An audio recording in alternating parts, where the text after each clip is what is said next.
In this video, we'll be looking for day function. Let's start. Sometime date like this 04-04-2013.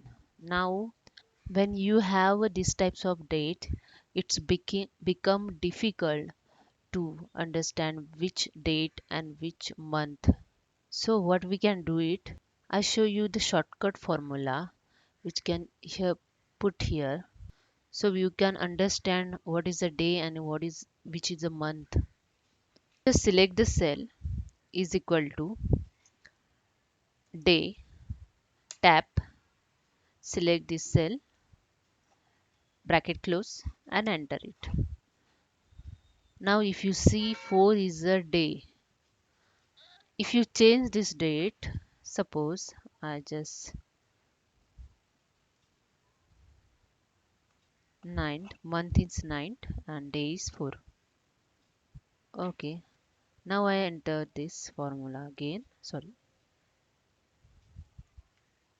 day, tab, select the cell, bracket close and enter day. Now we will change date. Suppose I enter here 21.